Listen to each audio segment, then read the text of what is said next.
you were working as sound effects in 1941 to 1942, right?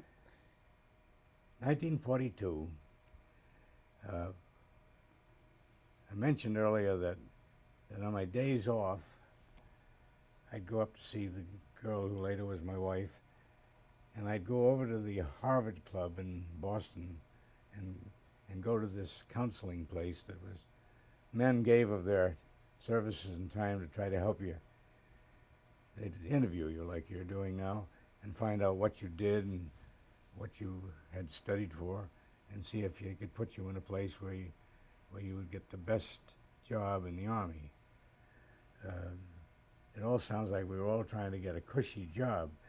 Well, that isn't 100% true, but we all were trying to get ahead, even in the military, as you did in civilian life, because we wanted to get the best arrangement so that while we were doing this tour of duty, we'd have a pleasant atmosphere. And then when we went back to whatever we were doing, or we would go back to a new type of work, we could probably have learned something having been in this work in the Army. But you enlisted in the Army in 42. Yes, that was the last advice. The man said, if you want to get in the Signal Corps, and all these programs that are all filled up for the next year and a half, the best thing that I can advise you to do is to enlist in the Signal Corps. Now, the thing that I hadn't told you was, in those days you had a classification physically. If you were not fit for military service, you were 4F. If you had some slight imperfection or something, you were 1B. I was 1B because of a spinal curvature problem, and the doctor that examined me said, "Oh, you'll never be able to carry a pack on your back, you know." I'd like to tell him how many packs I carried on my back after I got in, because when I enlisted in Boston, that was the best specimen they'd had all day long. And then when I signed up and got all my papers, they said, "But unfortunately, we can't take you today. We're all backed up, and how many people are going to the reception center? So you'll have to go back home."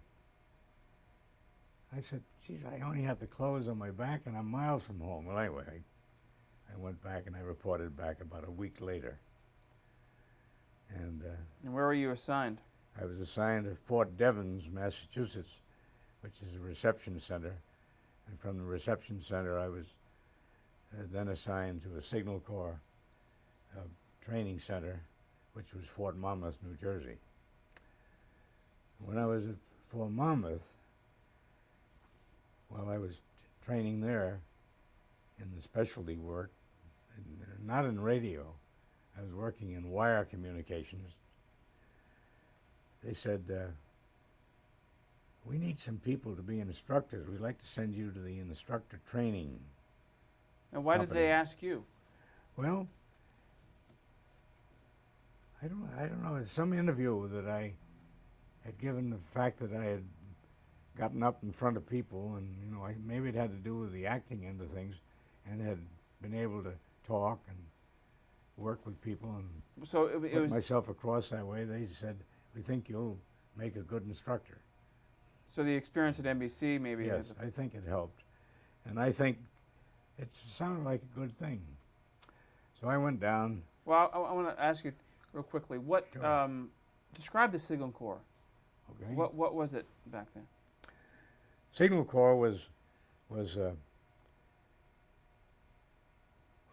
it was pretty modern at that time, but in World War I, the Signal Corps also had to do with the air training end of things too, which was later made into the United States Air Corps before it was made a part of the United States Air Force. So the Signal Corps had radio, wire communications,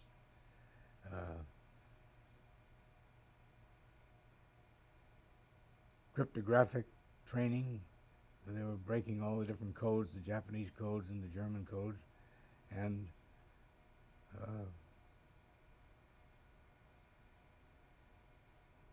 radar, famous radar, which we weren't even allowed to say anything in the early days, you know. You mustn't mention radar; it's all secret, you know. And so anything that they had advanced in electronic work was a part of the Signal Corps. To get the signal across, or to get the signal radioed or beamed and so forth. And the rest of the life in the Army was just like any other branch. So how since you had worked in radio, why weren't you transferred to the radio division rather than wire communications? I can't answer that, and I often wondered myself. It's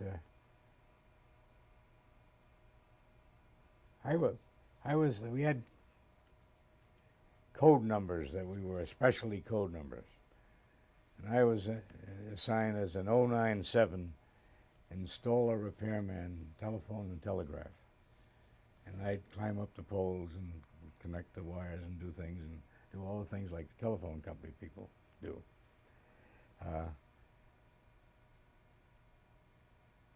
Maybe it was the classification system, because it was interesting that an 079 was an embalmer. And unfortunately, I didn't get the numbers transferred, you know. They, way back in the very early part of the World War II, one of the great complaints of the men in the different services was the mail service. So they put out a call for a lot of mail service attendants that were being trained in the Army. And we'll say that number was 1112 or something. And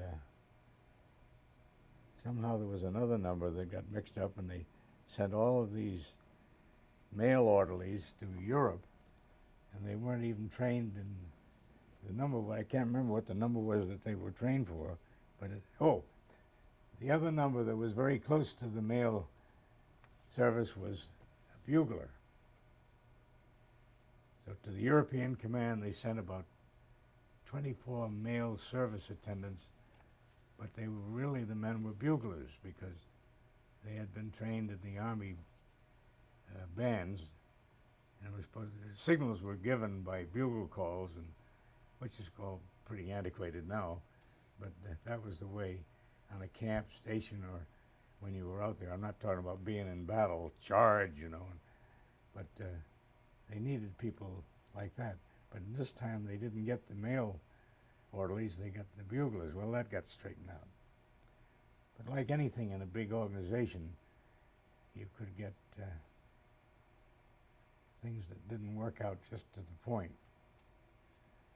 So you were in starting in 1943, and then about 1945 you attended the cryptograph school. Well, before that, I was sent to Officer Candidate School. I never wanted to be an officer because I found that being a sergeant was much more interesting, and you didn't seem to have all the responsibility that was going to go with the job. But I worked for an officer, and it was a first lieutenant, and his name Liam O'Brien. He was the brother of Edmund O'Brien, the actor. And Liam O'Brien's still out on the coast. He's a producer. He said, "Why don't you go to Officer Candidate School?" I said, "Geez, I don't know whether in the Signal Corps, whether I can pass all the courses, you know, like Principles of Electricity. I never had a course in Principles of Electricity." Well, anyway, I went there, but it wasn't a 90-day course when I attended it. It was a 6-month course. So you put in a lot of time. And I was asked to stay another extra month to help the tactical officers to train a lot of newcomers coming in. They were always short instructors. Like, I prepared for overseas replacement 4 times during World War II. Was taken out of this school, and we closed the school up, turned in all the equipment, and before I got transported to the port of embarkation, we were put back in the school again because a new influx of people to be trained either for the Air Force or for any branch of the service in communications. So by the time the war was over, it was all done on a credit system of getting out. All I had was 1 point for each month I'd been in the Army. So I had to stay a little bit longer in order to get all the credit I needed to leave. And then I decided, what I thought was kind of dumb afterwards, to stay in the reserve, because I figured, got to have a retirement program. As many retirement programs as you can. So I did that and stayed in. Very luckily got called again, 29 days notice for the Korean police action. But tell me, did you just learn about? Well, when you went to cryptographic school, was it utilized for a specific purpose, or was that part of the officer training? No, that was after it was only given to officers. I don't know why the difference, why there weren't any enlisted men, but there must have been somewhere. But this particular school that I went to was just all officers. And we were learning different devices that we would use to break the German code and the Japanese code. And none of us got to do any of this work assigned to a unit because the war was over. That must have been fascinating, though. It was. I didn't realize that so many things were done, and they had knowledge of how to do certain things to get information, to find out what the different enemy was doing at what point. And each operation had its own code name that went with it.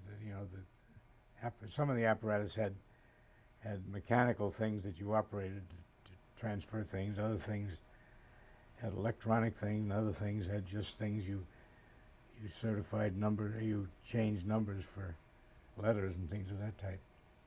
But and I'm sure the Japanese had all kinds of systems as well as the Germans. But of course that was the main thing, to get as much information as you could. You were called back to the U.S. Army. Correct. And you were from 50 to 1951. You worked there. You were sent to Germany. Correct. And then not much there to do, I guess. And then you came back to NBC in 51. Well, we got to Germany, and the things that we had trained to do, to beam broadcasts, to drop leaflets, couldn't be done in Europe. There was a unit that had trained alongside us, went with General MacArthur. We were sent to the European Command, and we didn't have any job to do there. So the next thing, I was painting helmet liners and putting decals of the shoulder patch on, and sending people on 3-day passes, and loaning out trucks from our motor pool and things of that type. I was just an administrator. I'd gone from a program director in mobile radio broadcasting company to the executive officer, and from there to the commanding officer of headquarters company.